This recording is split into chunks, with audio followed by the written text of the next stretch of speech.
A local rap artist on the verge of making it big in the rap world has been gunned down in Queens. Product of the environment, but it's sad, real sad. But you know, I don't keep it moving. Rest in peace, Stack Bundles, always.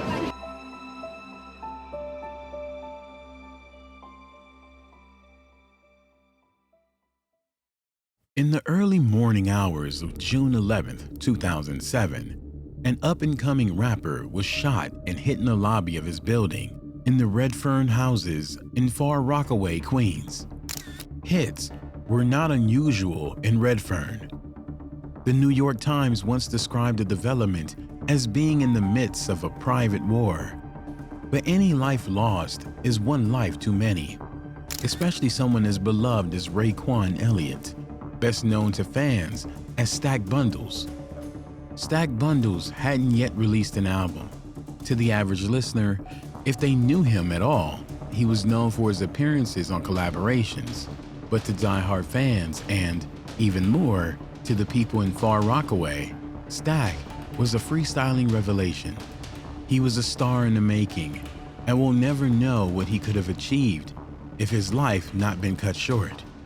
Stack Bundles' farewell service, held on June 18, 2007, was a reflection of his impact on the hip-hop community and those who knew him personally.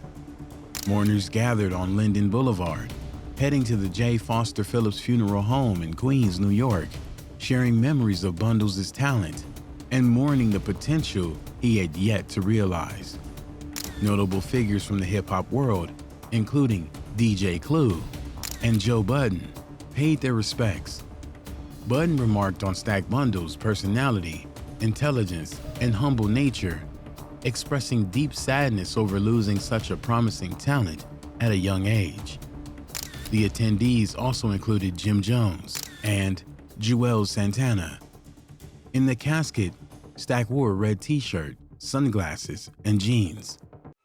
Outside, R.I.P. Stack Bundles was painted on all types of shirts, while others were decorated with pictures of him. Several dozen people were lined up in front of the funeral home to get in, while a couple of dozen more stayed across the street, looking on and playing music. It was, at times, very chaotic getting in.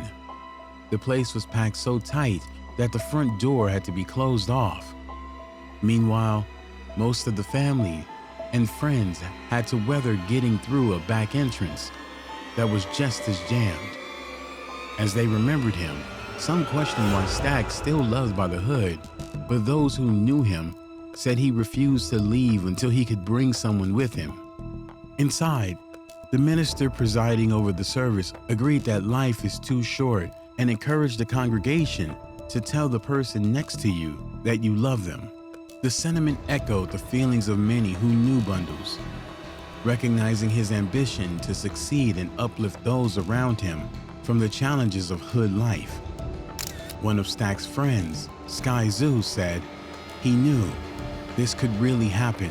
I could really become that guy. I could be the first guy out of Far Rockaway to put the neighborhood on the map. He wanted it bad. You could tell from jump. He was an animal, he was hungry, and he just wanted to succeed at being an MC and being a superstar rapper." Stack was said to have been incredibly ambitious, even when he was young. After a series of introductions, Stack ended up on the radar of an up-and-coming rapper from Chicago named Lupe Fiasco when Stack Bundles was only 18. In 2001, Stack traveled to Chi-Town and moved in with Lupe for about 6 months. I was Stack Bundles when he first started. He came out to Chicago, he's living with me for like a year. During that period, the young rapper encountered some of the city's best producers and entertainers, including Kanye, who was trying to get on as a rapper himself. The Lupe-Kanye Chicago connection eventually flamed out, most likely due to Stack's youth and homesickness, and Stack Bundles returned to Far Rockaway. It was then that the seeds of the Riot Squad began to form, and Stack Bundles got the attention of popular DJ Clue. Clue took Stack under his wing and tried to get the rapper a record deal through his Desert Storm company. As a part of that effort, Stack and the Riot Squad ended up with a whole bunch of music on clue tapes, and Stack started making the industry rounds. His unique look and magnetic personality really started making a difference. Stack, who referred to himself as the gorgeous Gangster, was said to love dressing lavishly, often wearing eccentric hats and fur coats, and he usually had his hair in long braids. According to some of his crew members, in the beginning, nobody liked Stack. They didn't like how he rapped or how he dressed. They wanted to judge him because he was known as a pretty boy. But despite his flashy style, Stack maintained a humbleness and energy that drew people into his orbit, including Jim Jones. With his compelling rap, magnetic personality, and unique fashion sense, Stack was well positioned to be the star he always wanted to be.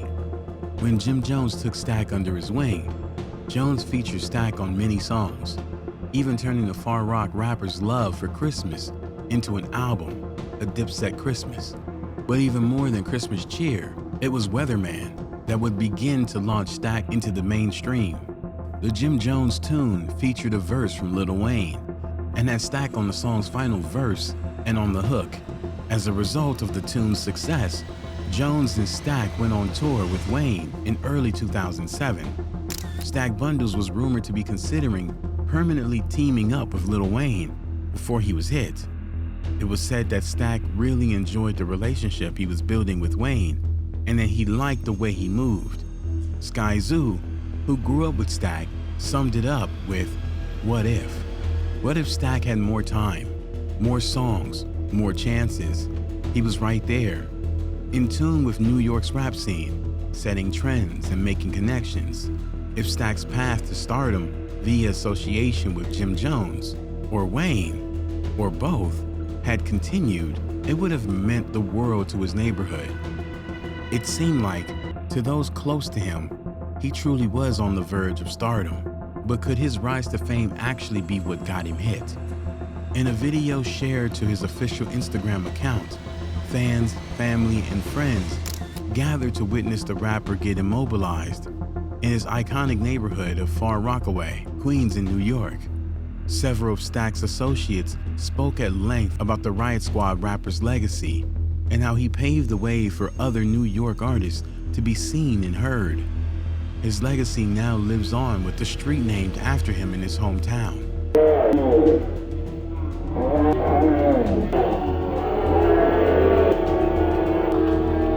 But what exactly happened in the early hours of June 11th? Stack Bundles had spent the night out with friends at Stereo, a Manhattan nightclub, and stopped off at a White Castle. On the way home to his building, as he entered, the police said he was approached by an unknown number of assailants and shot in his head and neck. The shooters fled, and the neighbors immediately called emergency services and tried to get him help. Sadly, he was declared deceased about 20 minutes later at Jamaica Hospital Medical Center.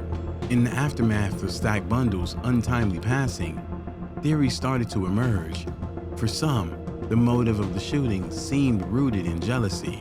Stack was making significant strides in his career, and those who lived in and around Far Rockaway were familiar with rivalry and competition. Davida Wooten, his aunt, said that Stack Bundles usually had a big group around him, and that if he stood around, they would all surround him and wanted to shake his hand. But there had been menacing signs leading up to his passing that all was not right. His Porsche had been vandalized a month before, prompting his aunt to ask him why he was hanging out with people who clearly were not his friends. Allegedly, Stack Bundles replied, "Auntie, it is better to keep your enemies close." In the rap game, success can be both a blessing and a curse. The idea that someone's jealousy might have led to viciousness was not far-fetched, but there were more specific suspects that people had their eye on. First, there was Lee Woods, a figure linked to another high-profile crime incident. Woods, suspected of participating in a shooting that seriously injured 2 police officers in Brooklyn, was also rumored to have been involved in the hit of Stack Bundles. According to informants, Woods was responsible for the shooting and the hit of Bundles during an incident described as a botched burglary attempt in Far Rockaway, Queens.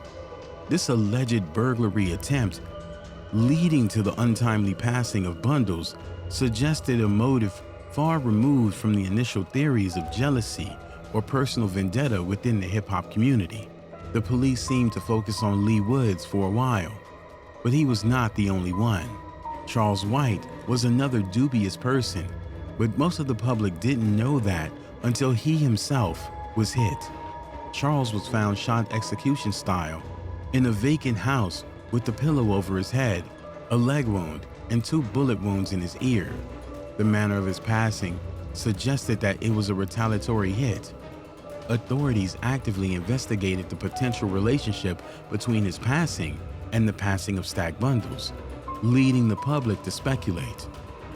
It was revealed that Charles White was actually hit the same morning that Stack Bundles was laid to rest.